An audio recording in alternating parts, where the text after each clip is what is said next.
As time has passed, we've learned a lot more about coronavirus COVID-19 and the benefits of social distancing on helping to prevent the medical system from becoming overwhelmed. Schools, businesses, churches here in the US have begun to shut down to help prevent the spread of the virus. Maybe now you're stuck at home or under quarantine asking yourself, now what?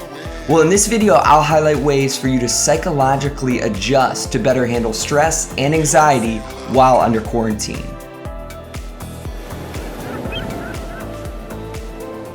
Hey everyone, I'm Dr. J and I'm a licensed psychologist down here in South Florida. I specialize in anxiety and stress reduction, and I'm doing my best to put out videos that might be helpful in a time where there's just so many unknowns. Anytime there are a lot of unknowns or a major stressor going on, one of the first things we need to shift is our psychological mindset.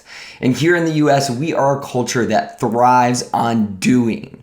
We go to work, school, the gym, we're a part of this organization, we go to this club, we constantly overbook and overschedule ourselves.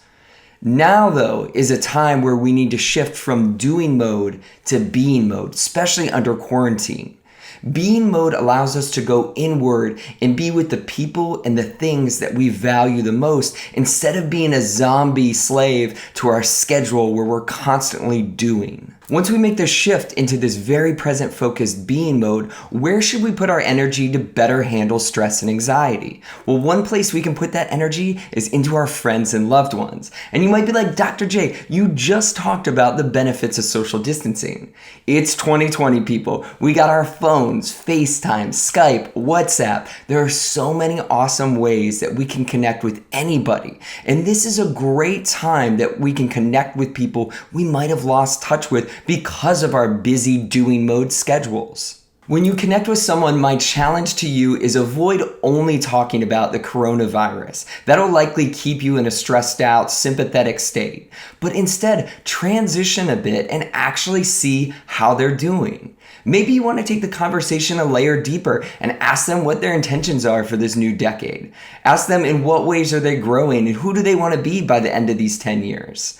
See what you can learn about a person when you have the time to connect and be with them. Another way we can be in quarantine to help manage stress and anxiety is to invest in our own self-growth. We live in an era with endless access to knowledge that we so rarely use. We tell ourselves, oh, one day I'll learn how to cook, play an instrument, speak another language, or paint. Now is the time to pause and grow before life starts up a million miles an hour again. Get on YouTube and watch that intro to chess video. Grab that cookbook and experiment a little bit. Pull that dusty book off the shelf that you bought years ago that you've never had time to read. Whatever ways you want to grow, know you'll carry this self-development forward throughout life.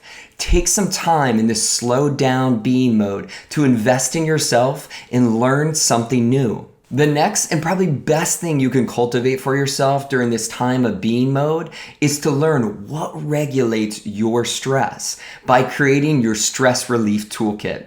If that sounds like a very therapist-y thing to suggest, well, it's because I am one. There are so many ways that we can regulate stress and anxiety, but people rarely have the time to experiment to learn what works for them. Maybe you want to listen to some classical music or start a meditation practice. Try out yoga on YouTube for the first time. Sit in the bathtub and read some poetry, journal, paint. But whatever it is, get creative and learn what makes you calm, relaxed, and a little bit more grounded. The most important thing is to experiment and try new things.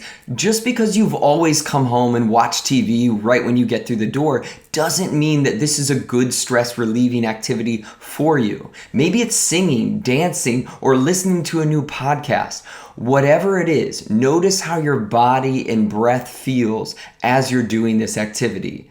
When you feel more relaxed, you're taking those deep breaths, you're focused and in the moment with something. Write these activities down.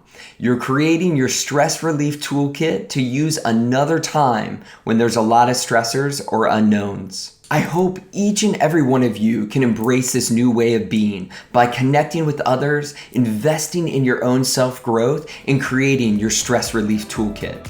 I'll put out more stress reduction and mindfulness videos each week, so if I can be any help to you, please stay tuned. For all those who have been impacted by the coronavirus, my heart goes out to you. Please, everyone out there, stay safe, stay healthy, take care of yourself, and I'll see you next time.